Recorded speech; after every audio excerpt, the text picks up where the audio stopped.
But beyond the statistics, there were things about John and Patsy Ramsey that struck investigators as odd. When I get to the house, I'm told by the detective that was there that morning that the Ramseys barely even acknowledged each other or spoke to each other. I got nightmares in my head, I fear thoughts build up until I can't feel.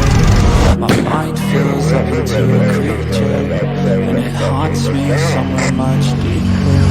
I got nightmares in my head, I fear thoughts build up until. What about accessory? They also voted to indict on accessory. Really? I didn't know that. I don't know even what that means, frankly. Meaning that you and Patsy helped someone else. Really? Hello and welcome to True Crime Rocket Science, the most authentic voice in true crime. Well, it looks like we are busy with a small little mini-series. I don't think we'll do too many more videos than this one.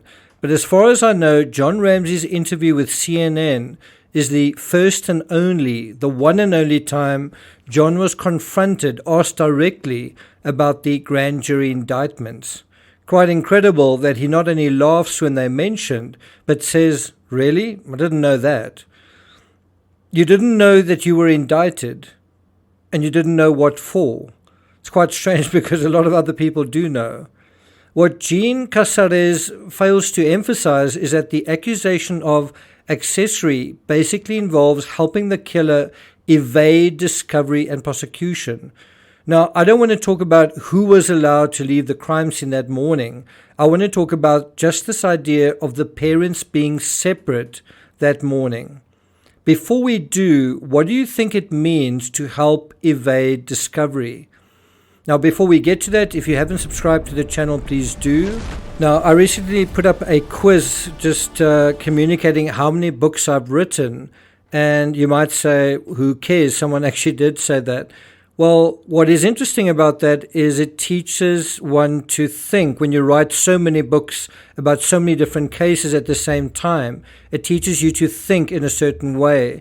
And so if you are asked the question, why did John and Patsy, why were they in separate rooms? How would you begin to answer that question? Think about that for a moment. If you are presented with that question, you had to make some kind of presentation, how would you begin to answer it? And so this video will give you a little bit of an idea of when you write so many books, when you do so much research, how you start to think systematically, logically, and I would say sensibly about what I call narrative intertextuality. So I hope you'll find this analysis interesting. If you do, please like, share, leave a comment. So if you really do find it interesting, please share on your platforms, Facebook, X, WhatsApp it to somebody. And then, as I say, if you really appreciate it, you can perhaps buy a book or you can hit the thanks button. And let's get started.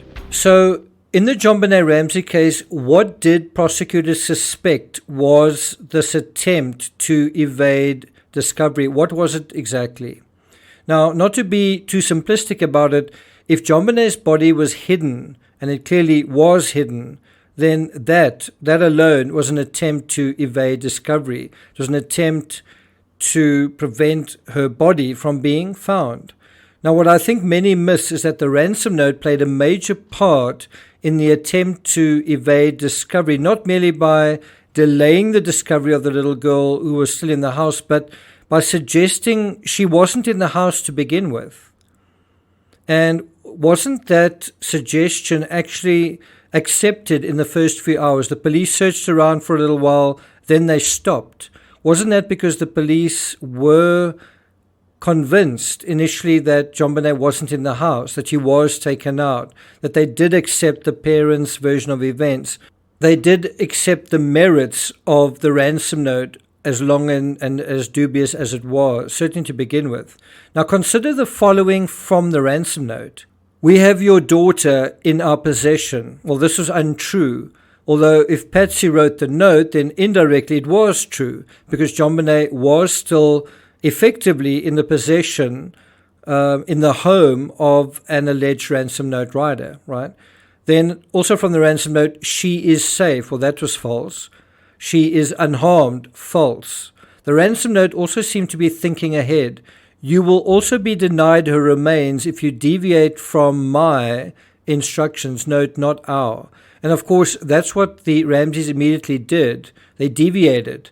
And this was arguably a true statement about, that someone did want to deny someone else the opportunity to see JONBENET's remains. This statement was also a strong hint that at the time the ransom note was written, JONBENET was already dead. Then also, 2 gentlemen watching over your daughter. Well, that was also untrue. Then the ransom note also seemed to hint at a recent reading by someone of Mindhunter, arguably, by saying, you can try to deceive us, but be warned, we are familiar with law enforcement countermeasures and tactics. And what is Mindhunter except a narrative about law enforcement countermeasures and tactics?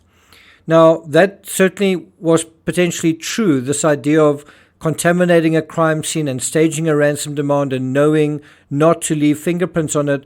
All of this showed or seemed to show someone that was familiar with law enforcement tactics, didn't it? Now, let's say hypothetically that the ruse had succeeded, more than it did, and JONBENET hadn't been discovered that morning. What would have happened next? If by the afternoon she'd still not been found, the evening still not been found, what would have happened next? Any ideas? Well, I'll provide my suggestion at the end of this analysis. But now let's return to the original issue. Why were John and Patsy separated that morning? And that brings us to this really interesting area of narrative intertextuality. Let's examine this idea through the nifty TCRS technique of intertextuality. And so we start with The Death of Innocence by John and Patsy Ramsey. And so John admits on page 20 of Death of Innocence that it doesn't occur to him to be contained in one area, so that they don't contaminate potential evidence. But it does occur to him in his book, in the middle of describing the crime scene right at the beginning of the book. And think of those words again in the ransom note. We are familiar with law enforcement tactics, right? So this whole idea of contamination and preventing contamination is a tactic. Now, in Perfect Murder, Perfect Town, co-researched by Charlie Brennan, we see Linda Arndt pointing out that John and Patsy rarely sat together. You heard FBI agent Ron Walker, making a reference to this at the beginning of this clip. And that is what she says she did all morning, make mental notes of all things curious, including, she says, the fact that Mr. and Mrs. Ramsey remained apart in separate rooms for most of the day. I remember seeing John in the kitchen. It's kind of a strange place for John to be, the kitchen. You'd imagine Patsy would be in the kitchen. John would be perhaps in his office, right? And remember, Arndt is alone in the house. She's the only officer present. And then John is in one place, Patsy and a small retinue of 4 friends and Reverend Hoverstock are somewhere else. Now, James Kolar in Foreign Faction describes John seeming to be distracted, while Patsy, who is distraught, seems to be drawing people's attention, and presumably Arndt as well. Patsy is actually trying to understand the ransom note and saying things like, why do they think John is a Southerner? Now think about that line of questioning. What is it? It's a distraction. Now, I really like Detective Steve Thomas's assessment in JONBENET Inside the Ramsey Murder Investigation the most. Despite her obvious distress, her husband did not go to her. And Patsy was obviously emotional, just like Karen Reed and Ashley Benefield, but instead of paying attention to Patsy, John seemed to be elsewhere. And this is what Steve Thomas writes. It was as if the house had separated into 2 camps, his and hers, with the friends dividing their time between the two. Patsy stayed in the sunroom and John paced the dining room and den. Well, the kitchen as well. It's interesting to me that John is pacing, he's moving, he's ambulant. The other interesting thing that Detective Steve Thomas mentions is It has been my experience that in situations where a child has been injured or killed, the parents cling to each other, so police considered the physical distance between John and Patsy to be remarkable under the stressful conditions. Well, they were, weren't they? But wasn't this quite a remarkable situation anyway? This wasn't the JONBENET Ramsey case, the whole thing is a remarkable case, isn't it? So John is pacing, John is moving, John is ambulant, and we've heard a few theories why the Ramseys weren't together, that they had disagreed about something, that they were angry with one another, that they just had an argument, that perhaps one blamed the other for something. I don't think there's any merit in any of that. John and Patsy remained rock solid for months and years. Barely a week after this incident, the two would appear together on CNN, really supporting one another's sort of narrative, right? And so often, if not always appearing side by side in countless interviews, Patsy would almost always defer to John, and John usually took kind of a leading role in these interviews.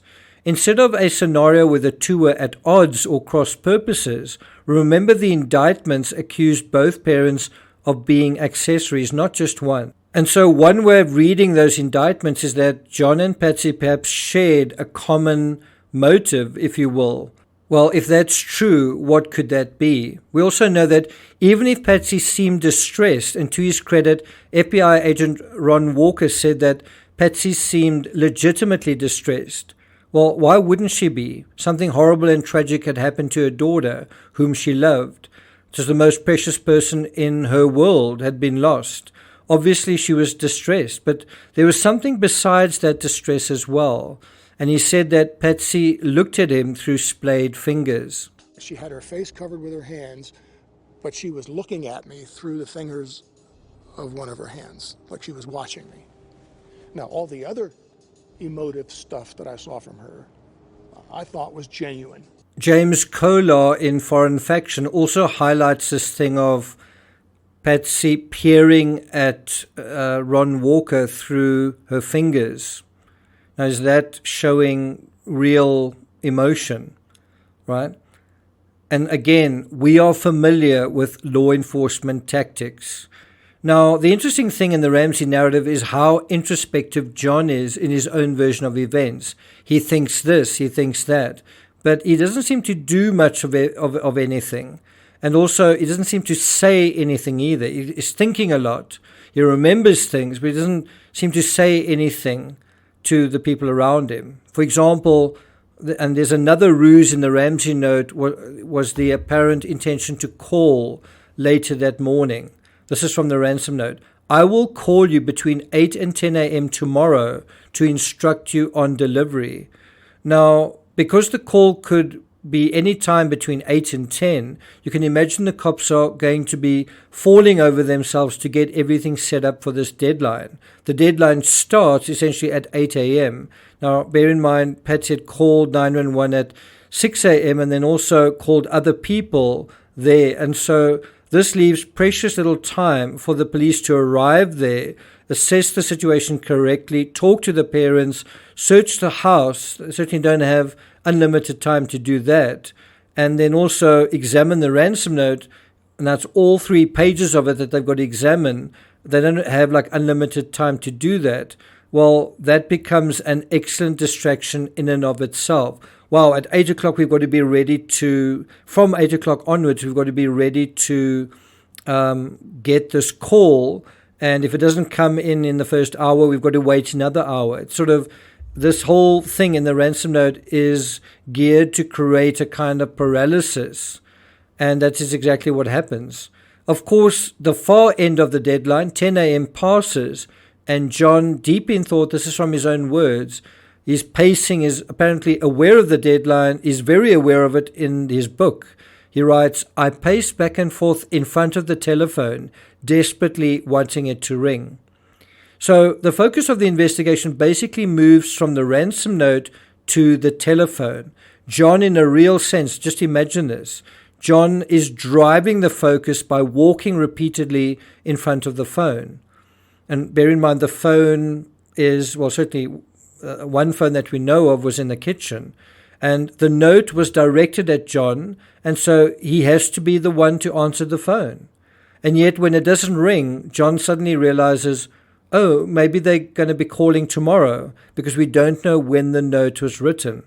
And of course, this would be a big part of the Ramsey defense, that we don't know when the note was written. It could have been written before the crime occurred, inside the house, and that happens to be what FBI profiler John Douglas believes as well, absurd as it is. It's quite interesting that if you think about we'll be calling you at between 8 and 10 a.m.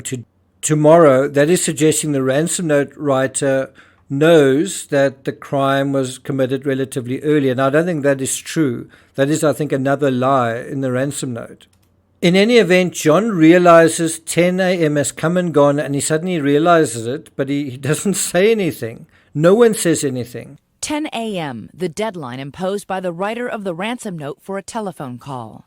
10 o'clock comes and goes, and there's no acknowledgement within the house from anyone that the deadline imposed by the author of the ransom note has come and gone.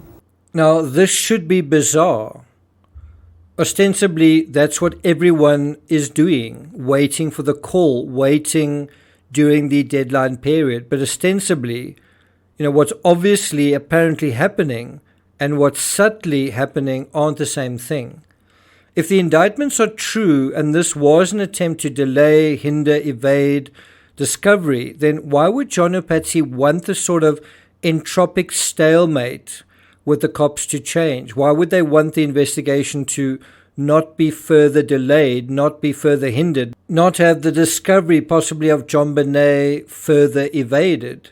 Because to say, wow, the deadline has ended, and then say audibly, maybe they'll call tomorrow, or maybe they're not going to call.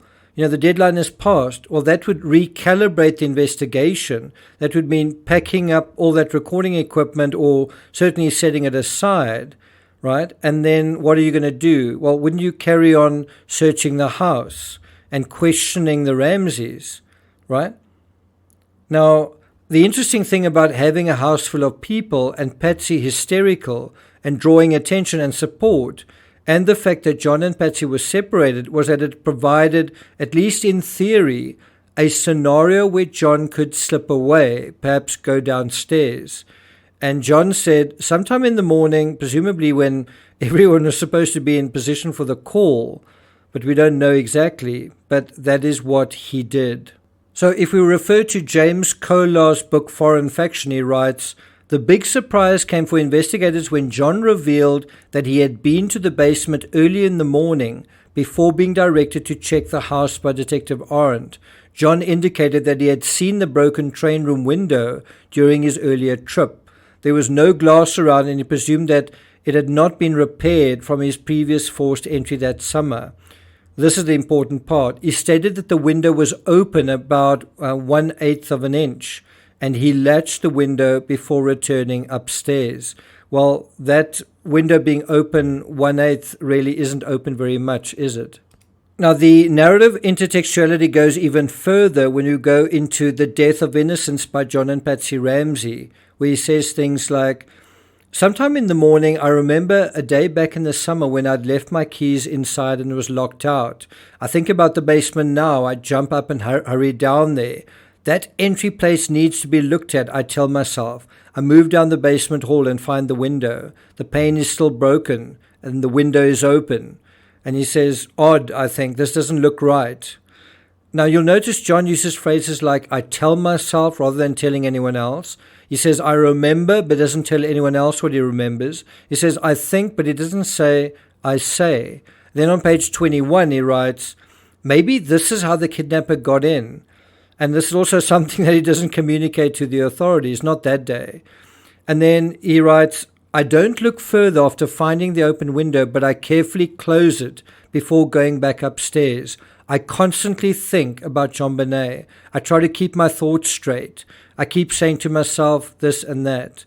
And so while everyone was distracted, without telling anyone where he was going, John apparently went downstairs and closed the open basement window. But Fleet White would say the window was closed when he went down to the basement shortly after arriving that morning.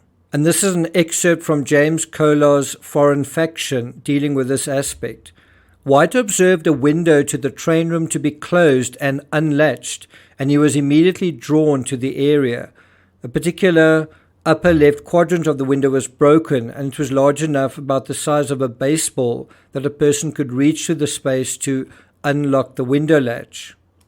And so this image of the obviously wide open basement window, is it a deception? Because it was photographed in the evening, and it's not how John left it that morning. John himself said he left it closed, and it's also not how Fleet saw it. The way we see it, it's wide open. The fact that John went down to the basement and closed the open window is also not a fact that emerged that day on December 26th, the day after Christmas. It's only in retrospect, in hindsight, that it has emerged and gained the priority that it has within this whole narrative. Instead, this only came out 4 months later, and as something of a surprise during the first police interrogation. Now, you would imagine if they're trying to look for the kidnapper, you have 4 months to tell the police, hey, you want to put your hand up and say, hey, I think this is what happened. Why would you think about this particular point and not communicate it for something for that length of time? John would also claim that he checked all the doors the previous night, but then months later denied that he said that. That's certainly according to Detective Steve Thomas. And this also came up on the CNN interview 20 years later, but instead of saying he checked the doors, now he said, I regret that I didn't set the burglar alarm or check the windows. So to summarize, if you ask, why were John and Patsy separated? Was it because they were arguing? I don't think so. Was it by accident? Possibly. Or was it by design? You see, because John and Patsy were separated, it's difficult to say with any degree of certainty whether the window was open at a certain point, and if it was closed, well, if it was closed, by whom? It's also possible if it was closed all along. This might be difficult to prove.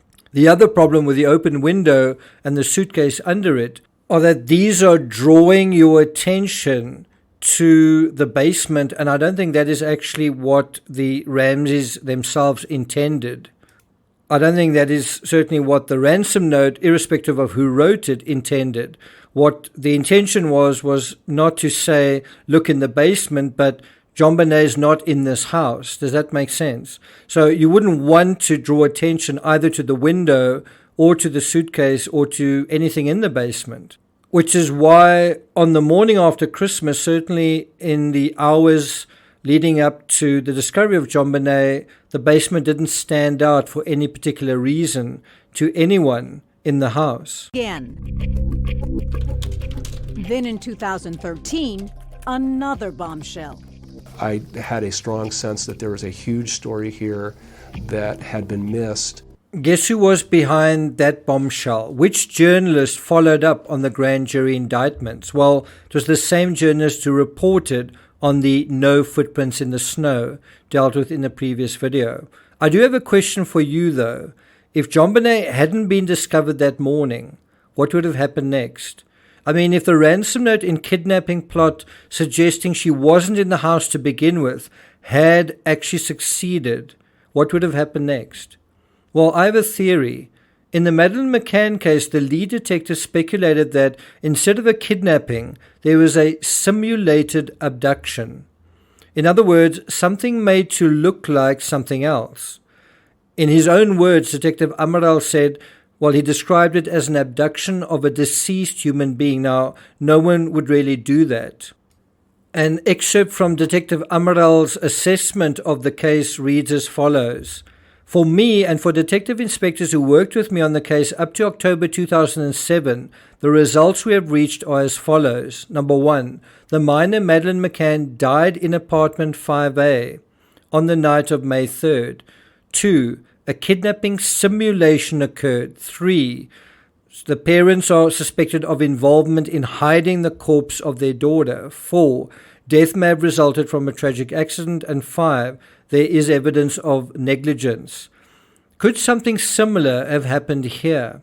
Curiously, there's also a phantom window with ghostly voodoo surrounding the window in Madeleine McCann's bedroom as well. It also closed magically, and not only the glass window, but the shutters as well. And if this happened here in some shape or form, are the Ramsey and McCann cases more closely intertextual than any of us dared imagine? What do you think? Thank you for listening, and I'll see you guys next time.